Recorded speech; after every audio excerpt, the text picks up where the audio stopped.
महाकालेश्वर में आखिर क्या है चिता की भस्म से भगवान शिव की आरती का रहस्य? उज्जैन के महाकालेश्वर मंदिर में भगवान शिव के शिवलिंग पर चिता की ताजी भस्म से आरती की जाती है। इस आरती का क्या महत्व है, आइए जानते हैं। भगवान शिव जितने सरल हैं उतने ही रहस्यमयी भी हैं। उनका रहन सहन, खान पान, पहनावा और वेशभूषा अन्य देवताओं से एकदम अलग है।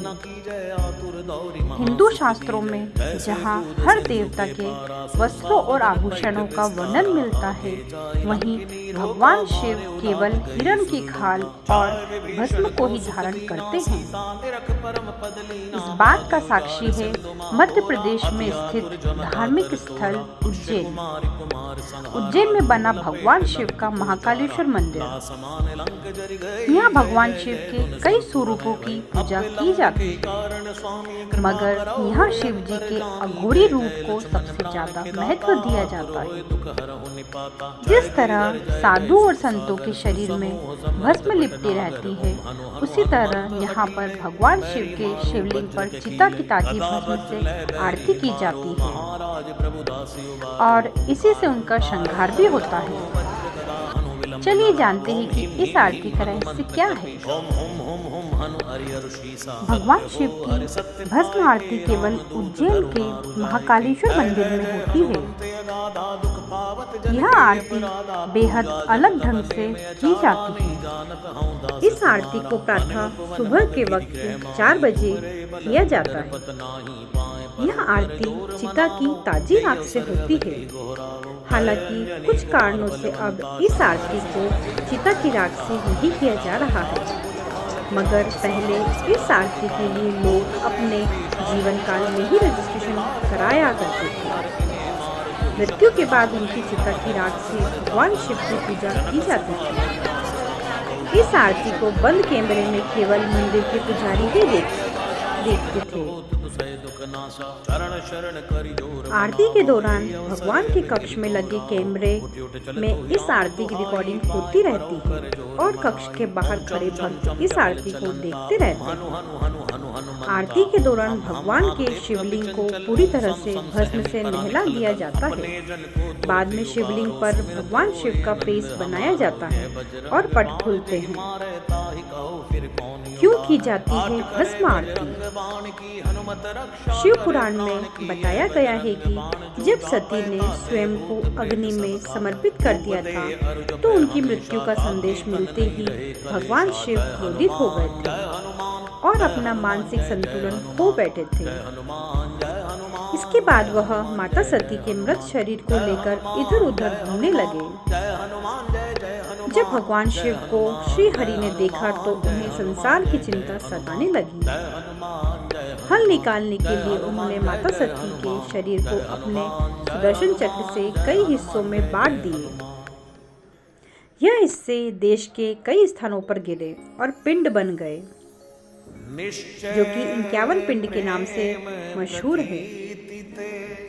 भगवान शिव जी के हाथों में केवल माता के शव की भस्म रह गई।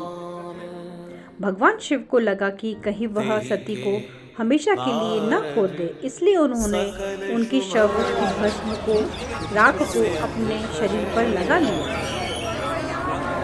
हर हर महादेव। शिव को भारत के 12 ज्योतिर्लिंगों में महाकालेश्वर मध्य प्रदेश के नागदा क्षेत्र में चित्रा नदी के तट पर पवित्र उज्जैन नगर में उज्जैन का पुराणों और प्राचीन अन्य ग्रंथों में उज्जैन तथा अवंतिकापुरी के नाम कुछ भी डाल दे उल्लेख किया गया है। अभी तक अवंतिकापुरी की गणना 7 मोक्षदायिनी पुरियों में की गई है। अयोध्या, मथुरा, माया काशी, कांची, अवंतिका, पुरी द्वार, खेत तपकेता, मोक्षदायी। मुझे तो लगा मेरी ले रहे हो। महाकालेश्वर ज्योतिर्लिंग भारत का एकमात्र ऐसा ज्योतिर्लिंग है जो दक्षिण मुखी है।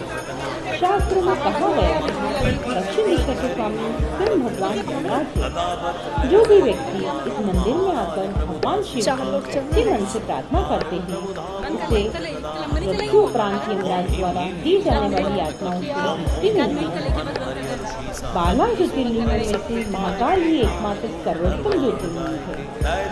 आकाशे तारक लिंग पाताले हाकेश्वरम भूलोके च महाकालो लिंगजत्रये नमोस्तुते। अर्थात आकाश में तारक ज्योतिर्लिंग, पाताल में हाकेश्वर ज्योतिर्लिंग तथा पृथ्वी पर महाकालेश्वर की मान्य शिवलिंग है। इसलिए महाकालेश्वर को पृथ्वी का अधिपति भी माना जाता है। अर्थात वे ही संपूर्ण पृथ्वी के एकमात्र राजा हैं और संपूर्ण पृथ्वी के राजा भगवान महाकाल यहीं से पृथ्वी का भरण पोषण करते हैं। हर हर महादेव। जय जय जय धुनि होते आकाशा सुमिरत होत दुसय दुख नाशा। चरण शरण करि जोर मनावो यही अवसर अब कहि को राहो। उठ उठ चल तो ही राम दुहाई पाए परौ कर जोर मनाई। ओम चम चम चम चपल चलंता ओम हनु हनु हनु हनु हनुमंता। ओम हम हाग देव कपि चंचल ओम सम सम सहमी परा निखल दल। अपने जन को तुरत उबारो सुमिरत होए आनंद हमारो। यह बजरंग बाण जेहि मारे ताहि कहो फिर कौन उबारे। आट करे बजरंग बाण की हनुमत रक्षा करे प्राण की। यह बजरंग बाण